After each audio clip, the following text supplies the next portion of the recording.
আমার ভাইয়েরা, যখন ওই সিরিয়া শাম দেশেতে পৌঁছাবে তার আগেতে জঙ্গলে বিভিন্ন জায়গাতে আল্লাহ নবী সাল্লাল্লাহু আলাইহি ওয়াসাল্লামকে দেখার জন্য জঙ্গলের ওই পশু পাখি পর্যন্ত আল্লাহ নবীর মহব্বতের রাস্তায় দাঁড়িয়ে গিয়েছিল। আপনার জঙ্গলের হিংস্র প্রাণী পর্যন্ত আল্লাহ নবীকে সালাম করার জন্য দাঁড়িয়ে গিয়েছিল।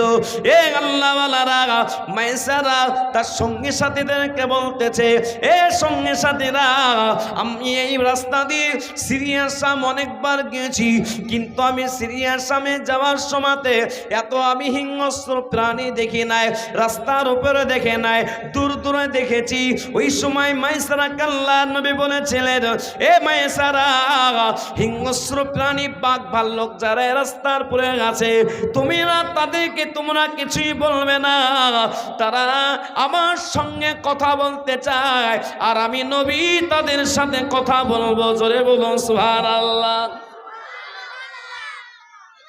হিংস্র প্রাণী নবীজির সাথে নবীকে সালাম দিবে, গাছের ডালগুলো এমন করে নেওয়ে পড়ছে। আমি আপনাদেরকে ইতিপূর্বে আগে বলেছিলাম, এ আল্লাহওয়ালা, এক ধরনের গাছ হয় আমাদের দেশে মুর্শিদাবাদের লজ্জাপতি বলে, আপনাদের এখানে ওই গাছটাকে কি বলে জানা নাই। হাত টেনে সঙ্গে সঙ্গে পাতাগুলো এমন করে জড়ো হয়ে যায়, আবার হাত যখন উঠিয়ে নেওয়া হয় সেই সময়তে অটোমেটিক গাছের পাতাগুলো আপনার ছেড়ে দেয়।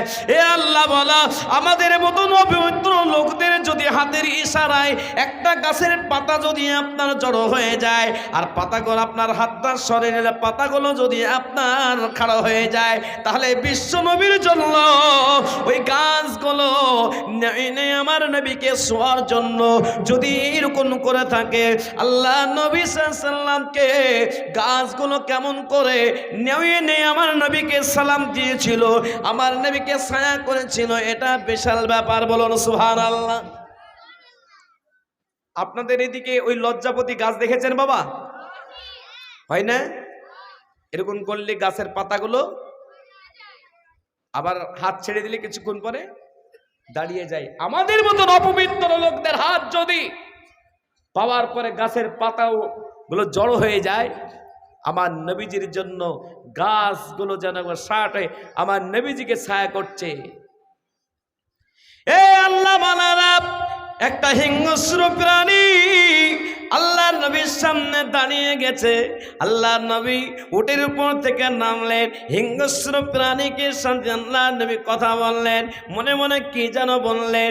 আল্লাহর নবীর এই সমস্ত কাণ্ড দেখার পরে, এই ঘটনা দেখার পরে মাইসারা আল্লাহর নবীকে জিজ্ঞাসা করলো, ওগো আল্লাহর নবী, এত বড় হিংস্র একটা সিংহবাগ যদি আপনার সামনে এইভাবে দাঁড়িয়ে যায় আর আপনার সাথে কি বললো জানে না, আপনি এই করে আপনি হাতটা ইশারা করলেন, সঙ্গে সঙ্গে সে জঙ্গলের দিকে চলে গেল।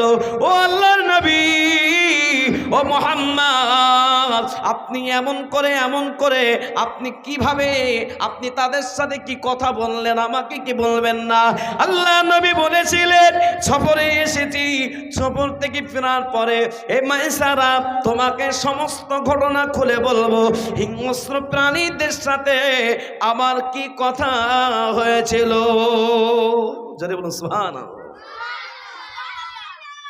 হিংস্র প্রাণীরা উত্তর দিয়েছিল, বিশ্ব নবী, শেষ নবী, আখিরি নবী, যার জন্য আমরা দুনিয়াতে এসেছি। যদি বলুন। কিন্তু সৃষ্টির সেরা মানুষ হয়েও সেই নবীকে আমরা যদি বলুন চিনতে পারিনি।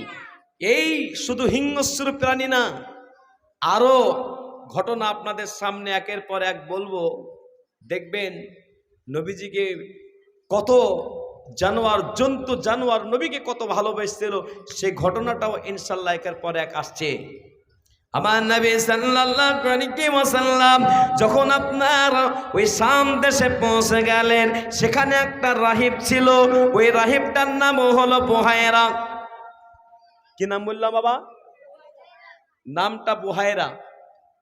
ওই বুহায়রা রাহিব একটা গির্জাতে থাকতো, ওই গির্জাতে থেকে কখনো বের হয় নাই।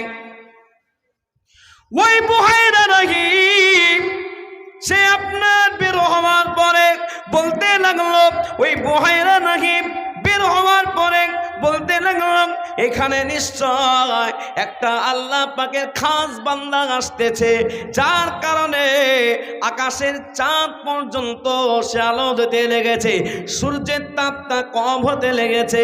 শুধু তাই নয়, গাছপালাগুলো একটা সুন্দর হাওয়া দিতে শুরু করেছে, এমনকি ফুল পর্যন্ত, বিভিন্ন রকম ফুল পর্যন্ত সুঘ্রাণ ছুটাতে লেগেছে। এ আল্লাহওয়ালা সন্ধ্যার সময় ছিল, যার কারণে একটা আপনার সন্ধ্যার সময়তে একরকম ফুল আছে, সন্ধ্যার সময়তে আপনার সেই ফুলের সুঘ্রাণ বেরায়। ওই ফুল গাছ এখনো আমাদের দেশে পাওয়া যায় না। সন্ধ্যার সময় সেন্ট ছুটে, ওই ফুল গাছের নাম কি চলে বলুন? হ্যাঁ, সূর্যমুখী? সূর্যমুখী না, এ বাবা আপনাদের দেশে কি বলে? রজনীগন্ধি নাম শোনেননি? রজনীগন্ধা। ও শুধুমাত্র সন্ধ্যার সময় ও সুঘ্রাণ ছাড়ে। বুহাইরা রাহিব বলছে এত হাওয়া, এত সুন্দর সুঘ্রাণ ছুটছে কোথা থেকে? সেই রজনীগন্ধা ফুল আমার নবীজির আগমনে ফুলের সুঘ্রাণ দিয়েছিল। জোরে বলুন সুবহানাল্লাহ। বিশ্ব নবী সাল্লাল্লাহু আলাইহি ওয়াসাল্লাম যখন সেখানে পৌঁছে গেলেন, ওই বুহাইরা রাহিম নাস্তুরাকে বলল, হে মাইসারা আর সামনের দিকে যাবে না। ওইখানে যে বসে আছে, ওই গাছের নিচে যে বসে আছে, আমি তার নাম বলে দিতে পারবো, তার সাথে আমার কথা হয় নাই, তার সমস্ত ডিটেলস বলে দেব, তার মায়ের নাম বলে দেব, তার বাবার নাম বলে দেব। খ্রিস্টান পাদ্রী ছিল বাবা, ইনজিল কিতাবে সবকিছু পড়েছে, তাই তিনি চিনতে পেরেছে। ওই পাদ্রী বলতে লাগলো, আমি কি তার নাম বলবো? মাইস্তারা বলছে ও বলতে পারবে না, দেখি তো বলুক তো দেখি। বলে বলো। ওই বুহাইরা ওই সময় মনে ছিল, ওই যে বই গাছের নিচে বসে আছে, এখান থেকে তার চেহারাটা জল জল জল জল করে জ্বলছে। তার নাম হলো মুহাম্মদ। কি নাম? মুহাম্মদ। নাম্বার 2 হলো তার বাবার নাম হলো আব্দুল্লাহ, তার মায়ের নাম হলো আমিনা, তার দাদার নাম আব্দুল মুত্তালিব। একের পর এক যখন বলতে লাগলো, মাইসারা ওই সময় বলেছিল, বলে আপনি কেমন করে জানলেন? বলে শেষ নবী আখির নবী যে হবে তার নামটা এমন হবে। তবে মাইসারা শোনো, এই মোহাম্মদকে যদি কোনো ঈসাই, কোনো খ্রিস্টান চিনতে পারে, খ্রিস্টানরা জানতে পারে, বলে শেষ নবী আখির নবী মোহাম্মদ আসছে, তবে মোহাম্মদকে আর রাখবে না, শেষ করে দেবে। এ মায়েসারা, তুমি যে ব্যবসা বাণিজ্যতে নিয়ে এসেছো, ব্যবসার মাল যেখানে তোমরা আছে, এখানে ব্যবসা বাণিজ্য শুরু করো, তোমাদের এখানকার মাল সেখানেই শেষ হয়ে যাবে, কারণ যাকে সঙ্গে নিয়ে এসেছো খুব বরকতময় নবী। বলুন সুবহানাল্লাহ। সে আবার বলেই দিয়েছে 40 বছর বয়সে নবুয়ত পাবে। মায়েসারার মনে ভয় হয়ে গেল, এ কথা কাউকে না বলে ওখানে ব্যবসা বাণিজ্য সব একদম লুটারির একদম নিয়ে নিল সব, আর হয়ে ওখান থেকে কয়েকদিন পরে আবার বেরিয়ে পড়লো। আল্লাহ নবীর মোহাব্বত ভালোবাসা মা খাদিজার মনেতে জন্মেছে। খাদিজা রাদিয়াল্লাহু তাআলার মনে মনে ভাবছেন, ও ব্যবসা বাণিজ্য করতে হবে না, চলে আসুক, ও চলে আসলি ভালো। ইয়া আল্লাহওয়ালা, সেই তো গজলটা বললাম না, কাজ করিতে গেলেন নবী, কাজ করিতে গেলেন নবী মা খাদিজার বাড়ি, রাসূল প্রেমে মগন হলো পরকালের আশায় যে। এ আল্লাহওয়ালা, আল্লাহ নবী সাল্লাল্লাহু, ওই আপনার শাম সিরিয়া থেকে আল্লাহ নবী ফিরে আসলেন আল্লাহ নবীকে দেখার জন্য। আল্লাহ নবী মহব্বতে ভালোবাসাতে ওই খাদিজা রাদিয়াল্লাহু তাআলা আনহা তিনি ছাদের উপর থেকে দেখছেন আল্লাহ নবী আসতেছে, আর মুহাম্মদের মাথার উপরে যেন একটা সাদা কাপড় যেন তার মাথার উপরে দেওয়া আছে। এ আল্লাহ বলা, ওটা অন্য কিছু নয়, আল্লাহর ফেরেশতারা আল্লাহর নবীকে ছায়া করেছিল। বলুন সুবহানাল্লাহ। এটাও হাদিসে আছে যে খাদিজা রাদিয়াল্লাহু তাআলা একমাত্র মহিলা যে আল্লাহর ফেরেশতাদেরকে দেখেছিল সাদা কাপড় উপরে দিয়ে যেন আসতেছে। এ মায়েরা, আল্লাহ নবী মুহাম্মদুর রাসূলুল্লাহ সাল্লাল্লাহু আলাইহি ওয়াসাল্লামকে বাড়িতে আনা হলো, বসানো হলো, বিভিন্ন রকম আবার খাবারের ব্যবস্থা করা হলো। আল্লাহ নবী বললেন, ও মায়েরা, আমি আর বেশিক্ষণ থাকবো না, এই মুহূর্তে আমার চাচা জানের কাছে যাব, কারণ ব্যবসার কাজ হয়ে গেছে, ব্যবসা বাণিজ্যের যা মুআমালা আছে আমার চাচার সাথে কথা বলবে। কিছুক্ষণ পরে আল্লাহ নবী সাল্লাল্লাহু আলাইহি ওয়াসাল্লাম মা খাদিজার বাড়ি থেকে বেরিয়ে পড়লেন।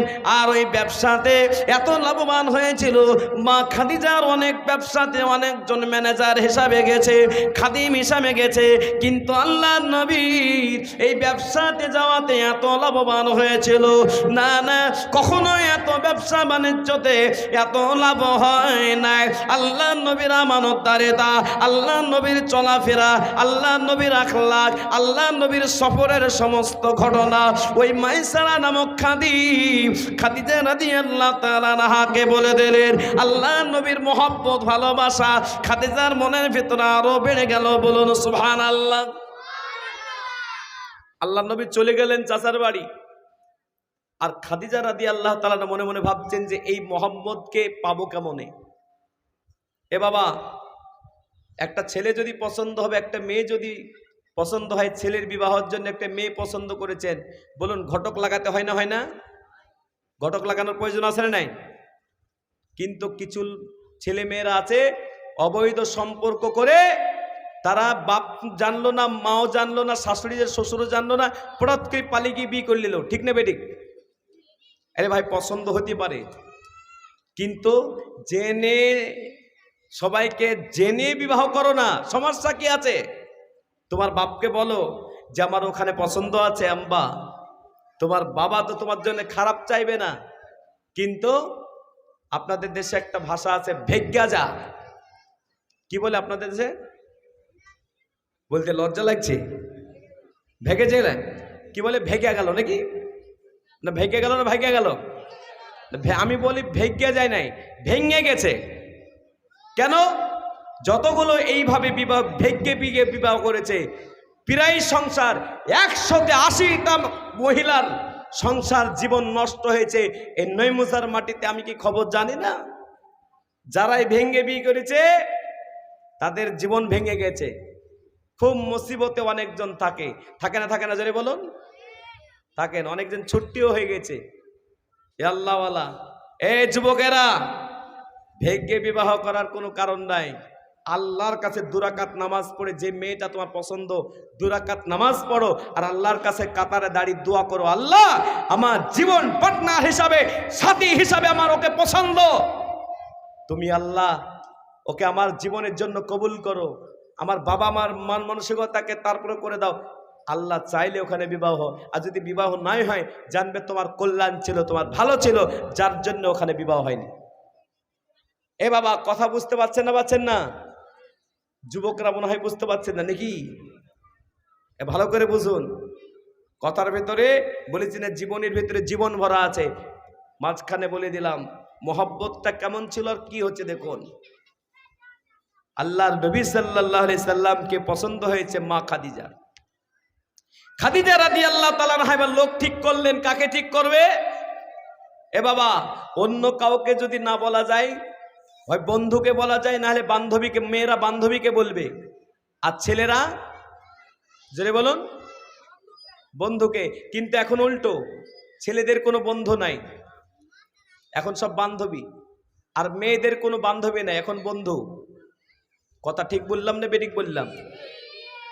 এই ছেলেগুলা তোমার আবার বান্ধবী কবে দিকে হইলো? ওরা কেমন করে বুঝছে? এ বাবা, কথাটা একবারে ঠিক, কিন্তু এটা পুরোটাই অবৈধ। কি জোরে বলুন? পুরোই অবৈধ জিনিস। কিন্তু খাদিজা রাদিয়াল্লাহু তাআলা মনের সুখের সব গল্প জিনার কাছে বলতেন। তিনার নাম হচ্ছে হযরতে নাফিসা। কি নাম বললাম? তাহলে খাদিজা রাদিয়াল্লাহু তাআলার বান্ধবীর নাম হলো নাফিসা। একদিন খাদিজা রাদিয়াল্লাহু তাআলা আনহা নাফিসাকে বলেছিলেন, নাফিসা, তোমার সঙ্গে তো আমার সব রকম কথা হয়, আমি প্রতিজ্ঞা করেছি আর কখনো বিবাহ করব না। অনেক বড় বড় ঘর থেকে বিবাহ পেগাম এসেছে, আমি আর বিবাহ করব না, করব না, করব না। কিন্তু ও নাফিসা, আমি এমন এক ছেলের সন্ধান পেয়েছি যার ভিতরে আমানতদারি আছে, যার ভিতরে ভদ্রতা আছে, যার ভিতরে সত্যবাদিতা আছে, যার ভিতরে সর্বরকম সব ভালো কিছু আছে। ও নাফিসা, তার বাবাও নাই, মাও নাই, তিনি কিন্তু বড় গরিব। তার চাচার কাছে সে মানুষ হয়ে চাচার ব্যবসা বাণিজ্য দেখে। ও নাফিসা, আমি বিবাহ প্রতিজ্ঞা করেছিলাম বিবাহ করব না, কিন্তু তুমি যদি আমাকে একটু সাহায্য করো, একটু সহযোগিতা করো, ও নাফিসা, তুমি যদি করতে পারো, আর আমার আশা তুমি অবশ্যই ব্যবস্থা করতে পারবে। ও নাফিসা, এই মুহাম্মদের খবরটা নাও, আর মুহাম্মদকে জিজ্ঞাসা করো। তার তো বয়স হয়েছে প্রায় 24-25 বছর, তারা বয়স হয়ে গেছে, বিবাহ শাদী কি সে করবে না, একবার জিজ্ঞাসা করে দেখো। নাফিসা বলছে যে আমি চেষ্টা করব। কি করবো জোরে বলুন? চেষ্টা। এ বাবা, চেষ্টা করলে সব হয় না? হয় না? হবে। কিন্তু কিছু মানুষ আছে, কিছু মা বোনরা ভাইরাও আছে, যাদের কথাবার্তাতে একবারে মিষ্টি লাগানো আছে। আছে না? আছে না? মানুষকে খুব ভালো বোঝাতে পারে, এরকম লোক আছে না নাই? কিছু মা বোনরাও আছে মানুষকে চাঙ্গা করে বোঝাতে পারে। ও নাফিসা হচ্ছে বোঝানো কোয়ালিটি, এদিকে ওদিকে করে একবারে কথাকে সাইজ করে বলতে পারে। সেই নাফিসা বলছে, খাদিজা, আমি চেষ্টা করছি মুহাম্মদের সঙ্গে তোমার একটা সুসম্পর্ক গড়ে তোলার একটা চেষ্টা করছি, চিন্তা করো না। এই সময়তে নাফিসাকে বলছে, তুমি কবে যাবে বলো? বলে আজকেই যাব। নাফিসা প্রথমেই চলে গেলেন একবারে আবু তালেবের বাড়ি। কার বাড়ি?